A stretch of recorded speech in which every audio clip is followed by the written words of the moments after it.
नमस्कार साथियों, मैं रोहितास बिश्नोई आप सबका मेरे एक और नए वीडियो में हार्दिक स्वागत और अभिनंदन है। आज के वीडियो में हम लेवल 2 थर्ड ग्रेड के लिए साइंस के एक टॉपिक उपचयन व अपचयन अभिक्रिया के बारे में 4-5 मिनट में शॉर्ट जानकारी प्राप्त करेंगे। तो अगर मेरा ये वीडियो आपको पसंद आए तो लाइक, शेयर और सब्सक्राइब जरूर करना।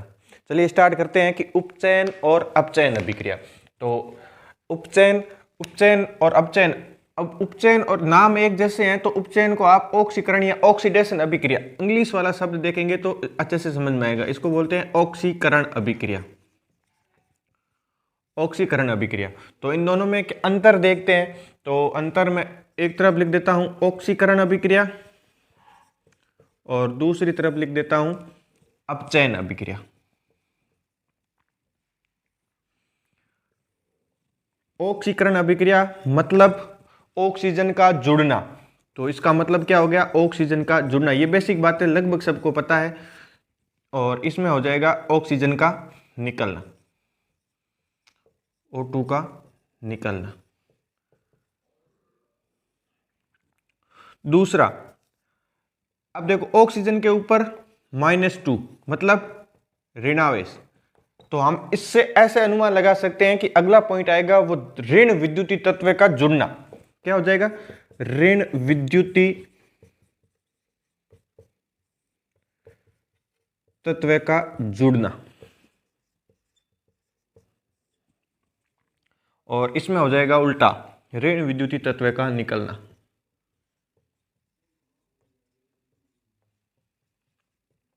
का निकलना।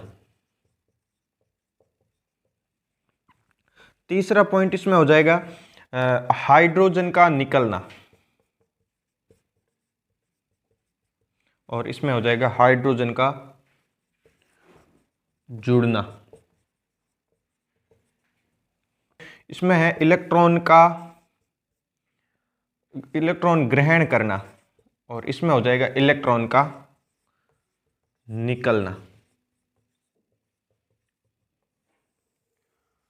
तो ये सारणी है, ये याद रखनी है। इससे ही अपचयन और उपचयन की जितनी रिडक्शन, जैसे अभिक्रिया वाला टॉपिक दे रखा है ना, तो इस प्रकार का 1% 100% आने के चांस है कि हमें अभिक्रिया देगा और उसमें पूछेगा कि किसका अपचयन हो रहा है और किसका उपचयन हो रहा है, यानी ऑक्सीकरण हो रहा है। तो इस प्रकार से इस सारणी को याद करना है। पहले इन सब को देखना है कि क्या उसमें ऑक्सीजन जुड़ रहा है या ऋण विद्युतीय तत्व जुड़ रहा है या हाइड्रोजन निकल रहा है, इलेक्ट्रॉन, मतलब इन सब को देखना है। अगर इनके बावजूद भी अगर हम नहीं कर पा रहे हैं तो लास्ट में मैं एक ट्रिक बताऊंगा। ट्रिक नहीं है, मतलब केमिस्ट्री का ही एक नियम है, वो बताऊंगा। उससे सारी अभिक्रियाएं, सारी अभिक्रियाओं में हम ऑक्सीकरण और अपचयन अभिक्रिया को पहचान सकते हैं। तो सिंपल सी रिएक्शन है, कुछ में रिएक्शन है वो एनसीईआरटी से लिख कर लाया हूँ, वो मैं यहाँ डिस्कस करता हूँ। तो सबसे पहले है 2Mg + O2। सिंपल सी रिएक्शन है, ऑक्सीजन का जुड़ रहा है, ठीक है। और दूसरी रिएक्शन है FeCl2 + Cl2।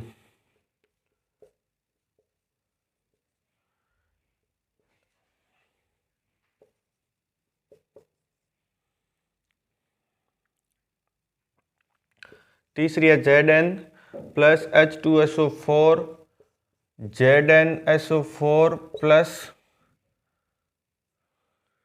H2। और इंपॉर्टेंट अभिक्रिया है कि M2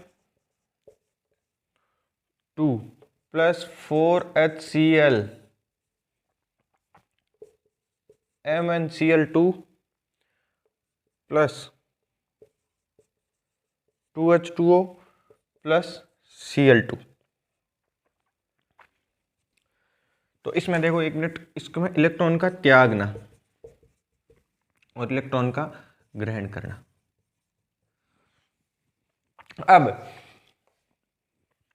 सबसे पहले MgO2, O2 मतलब ऑक्सीजन का जुड़ना, सिंपल सी अभिक्रिया है, ऑक्सीकरण अभिक्रिया, ऑक्सीकरण या उपचयन अभिक्रिया, ठीक है। और दूसरे में क्या है कि ये ऋण विद्युतीय तत्व है, क्लोरीन क्या है, ऋण विद्युतीय तत्व है, ये ऋण विद्युतीय तत्व इसमें जुड़ रहा है, तो ऋण विद्युतीय तत्व का जुड़ना क्या क्या क्या होता है, ऑक्सीकरण होता है। अगर ये अभिक्रिया उल्टी पूछ लेते FeCl3 टूटता FeCl2 और Cl2 में, तो हो जाएगा अपचयन। तो ये अभिक्रिया हो जाएगी ऑक्सीकरण अभिक्रिया। ठीक, और इसमें देखते हैं Zn है, Zn में ऑक्सीजन जुड़ रहा है, तो ऑक्सीजन का जुड़ना क्या कहलाता है, ऑक्सीजन का जुड़ना हो गया ऑक्सीकरण। और अगर एक का ऑक्सीकरण हो रहा है तो दूसरे का अपने आप अपचयन होगा, तो H2SO4 का क्या होगा, अपचयन होगा। अगर आप अपचयन होगा, कैसे होगा, या तो आप ऐसे देख सकते हैं कि Zn का ऑक्सीकरण हो रहा है तो H2SO4 का अपचयन होगा। और अगर ऐसे पता करना है तो देखो यहां ऑक्सीजन था और यहां पर ऑक्सीजन नहीं है, मतलब ऑक्सीजन का निकलना क्या कहलाता है, अपचयन। अब अभिक्रिया देखते हैं MnO2 प्लस 4HCl और MnCl2 प्लस H2O और Cl2। अब इसमें इसको कैसे पहचाने, तो एक ट्रिक है, ट्रिक नहीं है, मतलब एक केमिस्ट्री का नियम है कि देखो अगर ऑक्सीकरण अंक में अगर वृद्धि हो रही है तो वो हो गया उपचयन यानी ऑक्सीकरण। और अगर ऑक्सीकरण अंक में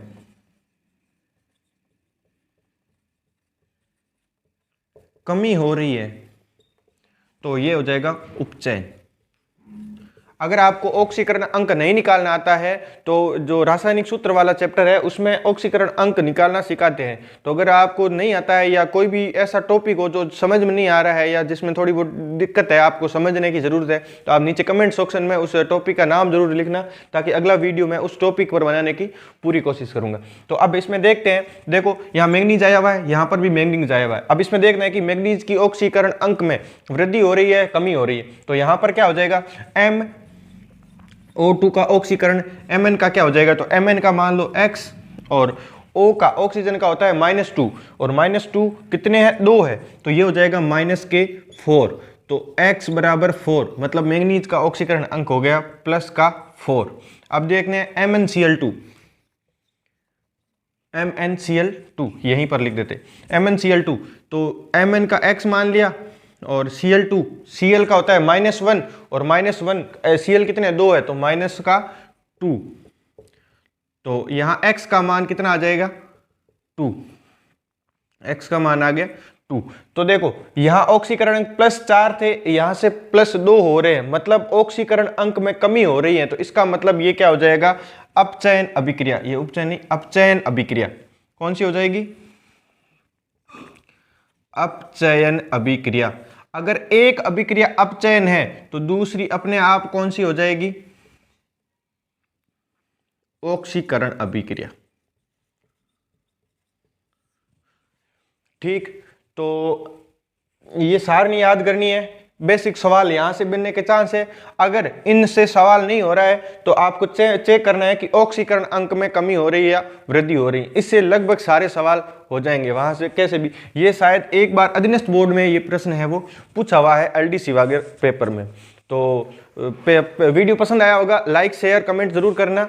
और अगर मेरे ट्रिकी साइंस परिवार टेलीग्राम चैनल को नहीं ज्वाइन किया हुआ है तो ट्रिकी साइंस नाम से टेलीग्राम चैनल है, तो उसको ज्वाइन कर लेना। वहाँ साइंस के और ICT के शैक्षिक परिदृश्य के सबके नोट्स है वो वहाँ मिल जाएंगे।